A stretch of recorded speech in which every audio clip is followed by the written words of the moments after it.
마커스 보그의 설명, 구원에 대해서 우리는 어린 시절에는 구원을 저 하늘에 있는 저 높은 우주에 있는 천국이라고 생각했던 것 같아요. 거기에 들어가는 거. 그런데 마커스 보그 글을 읽어보니까 의심 없이 이렇게 생각을 했는데 사춘기 때 이거에 대해서 의심을 하는 단계가 있었다고 그래요. 하지만 정작 사춘기 때는 이것의 의미를 깊이 생각하기보다는 당장에 학교도 지나게 되고 또 사춘기 청춘의 고민도 있고 세상에 나가는 취업도 해야 되는 이런 것 때문에 이런 문제를 잊고 살았다고 해요. 또 마커스 보그의 고민 중에 하나는 아브라함 링컨이 세례를 안 받았대요. 그러면 링컨은 구원 받은 건가? 그런 고민을 했다고 해요.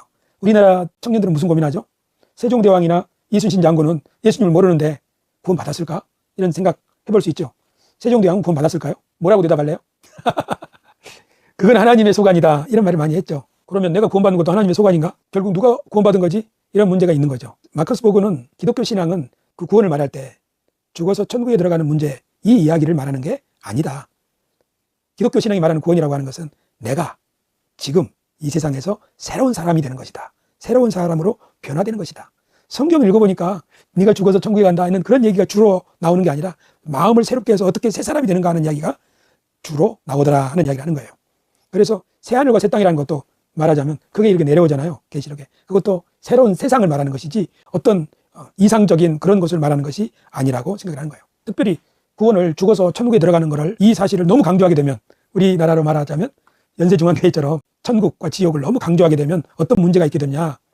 우리 기독교 신앙을 하나님의 은총을 믿는 신앙이 아니라 내가 어떻게 하느냐에 따라서 뭐가 달라지는 보상이 있게 되는 내가 해야 될 일, 필요, 그리고 그에 대한 보상 이런 걸로 기독교 신앙을 만드는 거죠. 우리가 행위구원론을 배척하면서도 다시 행위로 구원받는다 하는 우리 기독교의 그 개혁주의 신앙을 외면하고 그걸 부인하는 것에 이르게 된다는 거죠. 또 이런 구원론의 가장 큰 문제는 사회 공동체 전체를 생각하기보다는 구원은 개인의 문제니까 개인주의에 빠지게 되는 거예요. 기독교회가. 그래서 기독교인들이 다 이기적이라고 하는 것은 이런 신앙을 강조하기 때문인 것 같아요. 더 큰 문제는 뭐냐면 구원받은 사람과 구원받지 않는 사람을 그렇게 구별하는 거예요. 차별하는 거예요. 사람을 그렇게 차별하면 결국 기독교 신앙은 사회를 이렇게 포용하는 갈등을 해소하는 기관으로서 역할보다는 갈등을 증폭시키는 그런 부작용을 낳을 수가 있다는 거죠. 끝으로 구원은 결국 영생, 내세 문제라고 한다면 이 세상의 문제에 대해서 관심을 기울이는데 아무래도 둔하게 되겠죠. 결국 세상에서 경쟁력 있고 영향력 있는 사람은 될 수 없다는 뜻이에요. 구원을 천국과 지옥의 문제로 생각하는 신앙의 부작용이라고 할 수 있어요. 그러니까 마커스 보그는 구원을 우리 죄 용서받아서 영생 천국에 들어간다 이렇게 설명하는 것은 너무 단순화된 것이고 우리 기독교 신앙을 왜곡시킬 수 있다는 거예요.